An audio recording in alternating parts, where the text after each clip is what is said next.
네, 안녕하세요. 초등생활 처방전의 이서윤입니다. 초등 부모님들의 고민이 해결되는 그날까지 함께하고 있습니다. 네, 우리 아이가 학년이 올라갈수록 공부를 잘 하려면 어떻게 해야 될까? 무엇이 중요할까? 네, 공부에게 있어서 학습적으로 타고난, 어떤 선천적으로 타고난 지능도 중요합니다. 하지만 그것은 단지 20%에 불과하다라는 것이죠.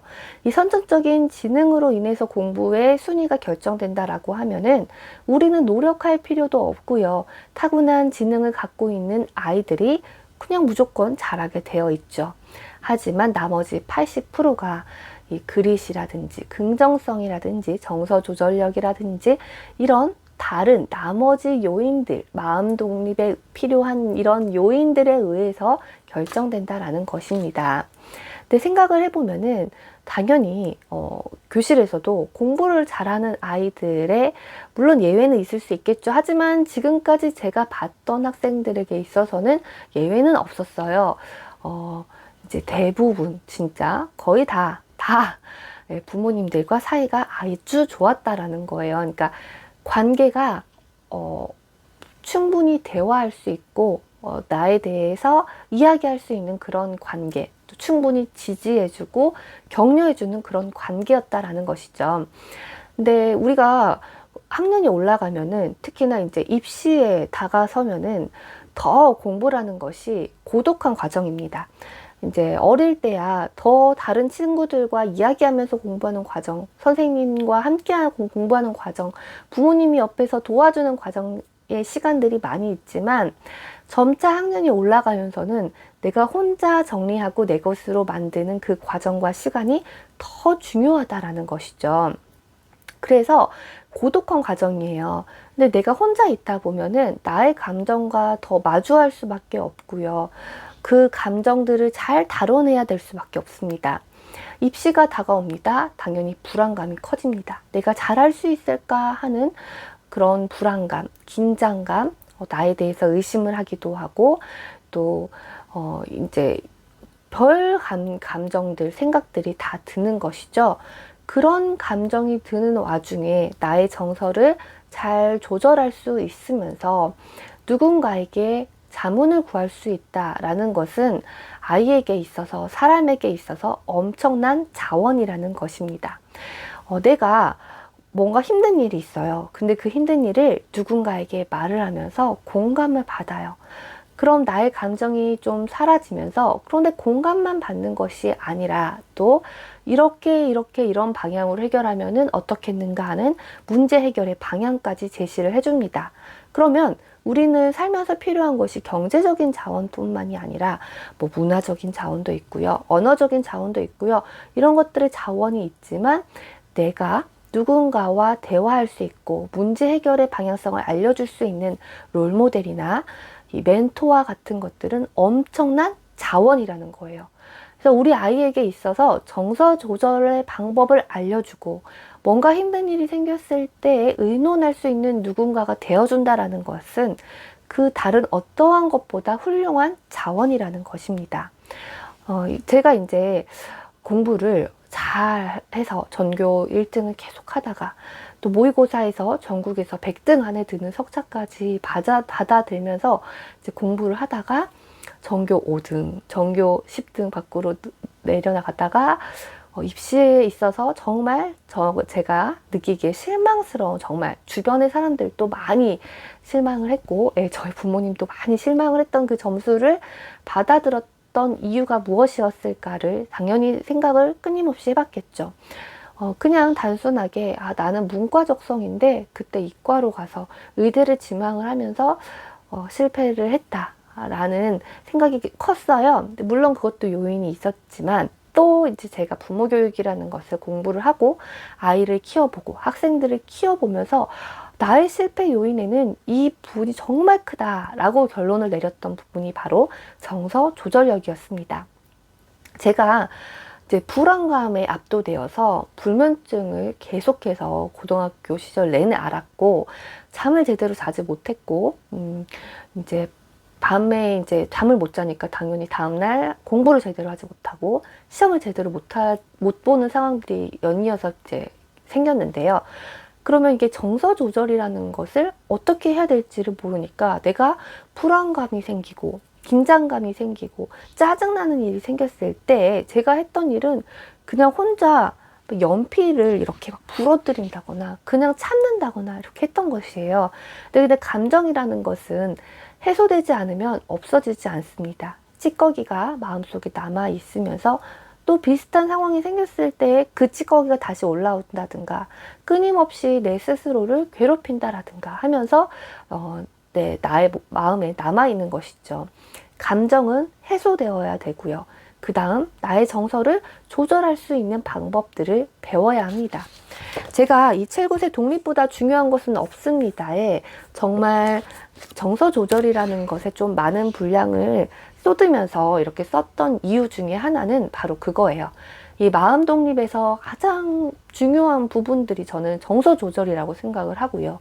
그 정서가 조절이 될 수 있어야 당연히 친구들과의 관계에 있어서 또 학습에 있어서도 다 독립이 이루어질 수 있다고 생각을 합니다.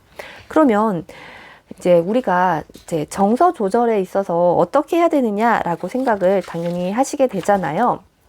제가 계속해서 강조를 하지만 누구나 짜증을 낼 수 있고 이렇게 짜증을 낸다거나 나의 감정을 표현을 한다거나 했을 때는 아이에게 있어서 세 가지가 필요하거든요. 적절한 시간과 적절한 장소와 들어주는 사람, 이 세 박자가 맞아야 아이는 나의 감정을 표현할 수가 있어요. 근데 그 세 박자가 맞는 곳이 쉽지가 않고요. 당연히 가정밖에 없습니다. 부모님이 들어주시고 그 적절한 시간과 장소가 있어야 되죠. 갑자기 마트에서 막 소리를 지르고 짜증을 내고 하면은 그거를 들어줄 수가 없잖아요. 하지만 가정 안에서 그것을 들어줄 수가 있죠. 내 감정을 잘 들여다볼 수 있어야 타인의 감정에 있어서도 열려 있을 수 있고 내 감정이 해소가 되어야지 내 정서적인 부분에 에너지를 쏟지 않고 다른 학습이라든지 커서 나의 일이라든지 다른 사람과의 관계라든지 이런 데도 나의 에너지를 쏟을 수가 있어요. 즉 나의 정서가 조절이 되는 것이 가장 우선이 되어야 다른 모든 것들이 될 수가 있다는 것입니다. 그래서 정서 조절의 3단계를 생각을 해보면 일단 첫 번째 단계는 수용하고 기다려주는 것입니다. 아이가 어떤 정서를 표현을 했을 때 우리는 그 정서 표현을 대부분 막는 경우가 많이 있어요. 왜냐면 부정적인 정서를 표현을 많이 하거든요. 짜증을 내거나 화를 내잖아요. 그러면 그만 짜증내, 엄마한테 기분 좋게 말하라고 했지, 뭐 이렇게 할 수밖에 없어요. 근데 이제 그것을 바로 막지 않으려면 일단 기다려 주시는 거예요. 왜냐면 엄마도 나의 감정이 자꾸 올라와요. 근데 그게 나의 어린 시절과 함께 투사돼서 올라올 수도 있고 단순히 부정적인 감정이 전달이 되니까 올라올 수도 있고 그냥 아이가 짜증낸다는 사실 자체가 싫어서 올라올 수도 있지만 이제 이것이 부정적인 감정이 올라왔을 때 이제 그걸 수용하고 기다려 주어야 합니다. 네, 그래서 저도 교실에서 학생들이 너무 짜증나는 것 같다, 너무 좀 격해졌다라고 했으면 지금 대화할 수 없는 것 같으니까 조금 기다렸다가 마음 가라앉히고 이야기하자라고 말을 해요. 집에서도 마찬가지죠. 그렇게 하고 나면은 그 다음에 대화가 더 돼요. 그 순간에 그 감정을 가로막거나 내가 화를 내서 굴복시킨다라고 하면 그 감정은 찌꺼기로 남아있게 되고 지금이야 어리니까는 그걸 표출하고 하지만 내가 엄마 앞에서 감정을 표출하면 혼나게 된다라는 것을 학습하게 되면 나중에는 그 감정조차 내 앞에서 보이지 않게 되는 거죠. 자, 그 다음 2단계는요. 감정을 공감하고 명명하는 것입니다. 이제 감정을 공감하고 명명한다.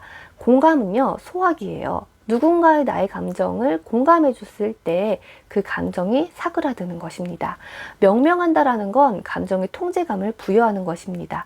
뭐뭐 했구나 라고 말을 해주면서 지금 나의 감정이 억울함이구나, 서운함이구나, 감정의 외로움이구나 이런 것들을 알게 되면 훨씬 더 나의 감정에 솔직해지면서 이 애매모호한 감정 덩어리가 사라질 수 있다는 것입니다. 그 다음 세 번째 단계가 정서 조절의 방법을 알려주는 것이죠. 그리고 어떤 그 감정을 일으키는 그 상황이라든지 문제가 있을 때 그 문제를 해결할 수 있는 방법에 대해서 또 같이 이야기를 해보는 것이죠. 그 감정 자체가 어떻게 사라지고 조절하는지에 대해서 이제 이야기를 한다면, 엄마는 화가 났을 때 잠깐 자고 일어나면 괜찮더라. 인지적으로 회피할 수도 있고, 그 다음에 그럴 수도 있는 거야. 다른 사람들도 그런 일들이 생기더라 하고 조금 중요성을 낮춰줄 수도 있고요. 또 다른 데로 어떤 주의를 이렇게 돌리는 말들을 해줄 수도 있어요. 근데 이것은 또 어떻게 보면 회피가 될 수도 있잖아요. 근데 단순히 중요성을 좀 낮춰준 다음에 그 다음에 그 감정을 일으켰던 그 본질적인 문제에 대해서 협력적으로 한번 생각을 하면서 해결하기 위해 노력하는 것이죠. 그냥 혼내고 뭔가를 굴복시키는 것이 아니라 같이 생각해 보는 거예요. 아, 정말 그랬겠다. 그러면 그걸 해결하려면 어떻게 하면 좋을까 하고 같이 이야기를 하는 것이죠. 그래서 내가 부모님이랑 이야기를 하다 보면은 나의 감정도 내가 좀 추스려지고 해결 방법도 나와. 그러면 당연히 부모님과의 대화를 거부하거나 싫어할 사람이 누가 있을까요? 학년이 올라가면서도 내가 너무 시험 때문에 불안하고 긴장된다. 부모님과 같이 이야기를 하면서 방법을 찾고 또 그 감정에 대해서 내가 조절해 나가는 수 있는 시간을 가질 수가 있다는 것입니다. 그래서 우리 아이가 정서 조절을 잘 할 수 있도록 이 3단계를 거치면서 잠깐 수용하고 기다려줬다가 감정을 공감하고 명명해주고 정서 조절의 방법, 문제 해결의 방법을 같이 논의하면서 이게 이제 말이 쉽죠? 라고 생각을 하시지만 노력하다 보면 분명히 되더라고요. 그래서 이 3단계로서 정서 조절을 할 수 있도록 힘을 주세요. 우리 아이에게 엄청난 자원을 주시는 것입니다. 학년이 올라갈수록 그 감정들을 다루게 되고 내 공부에도 집중할 수 있게 되고 내 인생에서도 나의 롤모델과 나의 멘토로서의 부모님을 삼으면서 계속해서 대화를 해나갈 수 있을 거예요. 알겠죠? 네, 오늘 영상 도움이 되셨다면은요. 네, 이 책 안에는 더 많은 내용이 들어있어요. 네, 또 이제 희망도서를 신청해 주시면은 이제 도움이 되거든요. 그래서 이제 희망도서를 한번 보셔도 좋고 또 내가 직접 구매해서 밑줄을 그으면서 봐도 좋습니다. 제가 인스타에도 이렇게 밑줄 그어가지고 같이 다른 사람들과 공유를 하면은 내가 더 이해하기도 좋고 다른 사람들도 도움을 받을 수 있다고 말씀을 드렸어요. 그래서 인스타에 밑줄 친 거 이렇게 공유하시면 또 도움이 될 것 같습니다. 저는 다음 영상에서 찾아뵐게요. 안녕히 계세요.